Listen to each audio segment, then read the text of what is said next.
Di kota Gaza, tak ada tempat yang benar-benar aman. Rumah sakit menjadi puing, sekolah jadi tempat mengungsi yang dibom, dan jalan-jalan tak lagi menyisakan arah pulang.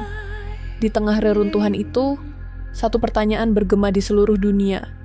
Apakah ini perang sah? Atau sebuah genosida yang dibungkus kata self-defense? Dan di luar Gaza, dari New York hingga Jakarta, dari pelabuhan di Italia hingga sidang di Den Haag, satu suara lain mulai muncul. Dunia mulai bangkit, bukan karena kemenangan, tapi karena nurani yang terus dihantui pertanyaan. Siapa yang sedang dibantai? Dan siapa yang sedang berbohong? Semua bermula pada 7 Oktober 2023. Hamas meluncurkan serangan ke wilayah Israel, membunuh ratusan orang, termasuk warga sipil. Serangan ini brutal, melanggar hukum perang, dan tak bisa dibenarkan. Tak ada alasan, tak ada pembenaran untuk membunuh warga sipil dengan sengaja. Israel membalas, tapi balasannya bukan sekadar operasi militer. Itu adalah kampanye kehancuran total. Rumah sakit, kamp pengungsian, sekolah, masjid, semua ikut jadi target. Gaza menjadi sasaran pemboman terpanjang dan paling intens dalam sejarah konflik modern. Israel menyatakan bahwa mereka hanya menargetkan Hamas. Mereka mengklaim Hamas bersembunyi di antara warga sipil, menggunakan rumah sakit sebagai markas dan anak-anak sebagai tameng manusia. Tapi hukum perang punya prinsip dasar. Membela diri bukan izin untuk menghancurkan segalanya. Bahkan jika musuh bersembunyi, nyawa sipil tetap harus dilindungi. Pertanyaannya sekarang, jika membalas serangan musuh berarti membunuh ribuan anak-anak, apakah itu masih bisa disebut self-defense? Untuk memahami apakah ini termasuk genosida, kita harus kembali ke definisi. Menurut Konvensi PBB 1948, genosida adalah tindakan yang dilakukan dengan maksud untuk menghancurkan, seluruhnya atau sebagian, suatu kelompok nasional, etnis, ras atau agama. Tak hanya pembunuhan massal, tapi juga menciptakan kondisi hidup yang mustahil untuk bertahan. Gaza sejak lama telah dikunci dari dunia luar, tapi sejak Oktober 2023, blokade berubah menjadi hukuman kolektif. Listrik padam, air dimatikan, bantuan makanan dicegah masuk, bahkan konvoi kemanusiaan pun ditembaki. Dan ketika orang-orang mengungsi ke tempat aman, tempat itu pun ikut dibom. Angka korban berbicara sendiri. Lebih dari 35.000 orang tewas, mayoritas anak-anak dan perempuan.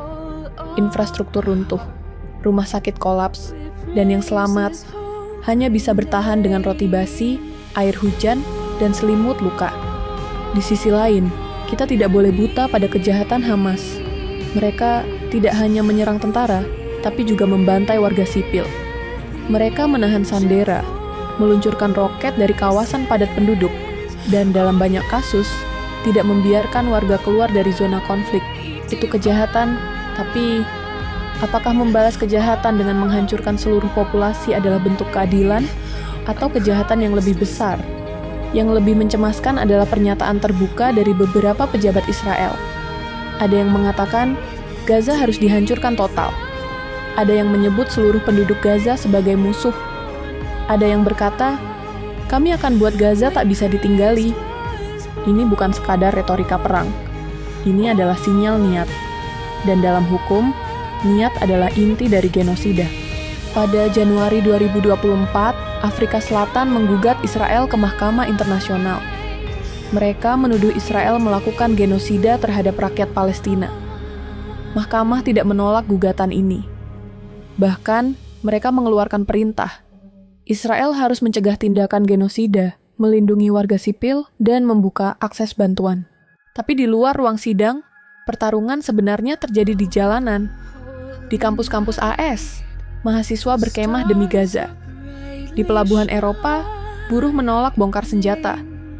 Di media sosial, tagar Free Palestine kembali menjadi suara global. Dan di negara-negara selatan global, suara solidaritas tak bisa dibungkam. Tentu, ada yang bertanya, kenapa begitu banyak orang membela Gaza? Bukankah Hamas juga keji? Bukankah situasi Gaza sebelum serangan 7 Oktober cukup baik? Indeks pendidikan cukup tinggi? Ada universitas, dan dokter yang cukup bagus. Bukankah mereka tak semuanya korban? Dan itu benar, Gaza bukan surga. Ada kemiskinan, ada represi, ada korupsi. Bahkan sebelum perang, hidup di Gaza tidak mudah. Tapi yang sedang terjadi sekarang bukan soal apakah Gaza lebih miskin atau lebih makmur. Ini soal hak dasar, hak untuk hidup, untuk tidak dibom, untuk tidak dijadikan target kolektif karena kesalahan satu kelompok. Gaza hari ini telah menjadi simbol dari dunia yang timpang, simbol dari ketidakadilan global, di mana satu negara bisa menghancurkan seluruh kota, dan dunia diam, atau lebih parah, mendukung. Di mana hukum hanya berlaku kalau kamu bukan sekutu negara adidaya. Di mana hidup manusia bisa ditentukan oleh paspor dan politik. Namun dari semua kehancuran itu, sesuatu sedang bangkit. Kesadaran, rasa muak, suara-suara kecil yang menolak tunduk pada narasi besar. Mereka bukan membela Hamas. Mereka membela hak hidup manusia. Mereka melawan logika pembantaian yang dibungkus hukum. Dan mereka tahu, jika diam hari ini, besok kita semua bisa jadi korban berikutnya. Gaza bukan hanya tentang Palestina. Gaza adalah cermin. Cermin yang menunjukkan siapa kita sebenarnya. Cermin yang memperlihatkan, saat semua kekuatan menindas, apakah kita masih punya hati untuk melawan? Cermin yang mengingatkan bahwa kejahatan terjadi bukan hanya karena pelaku, tapi karena diamnya mereka yang tahu. Mungkin Gaza akan terus dibom. Mungkin penderitaan itu masih lama. Tapi setiap korban akan menyalakan satu nurani. Setiap reruntuhan akan melahirkan satu suara. Dan setiap bohong akan membuat dunia makin sulit menutup mata. Ini bukan sekadar konflik, ini ujian moral. Bukan hanya bagi Israel atau Hamas, tapi bagi kita semua. Karena jika ini benar genosida dan kita diam, maka sejarah akan mengingat kita sebagai generasi yang tahu, tapi memilih tidak peduli. Agnifarta, karena dunia tidak pernah benar-benar tenang,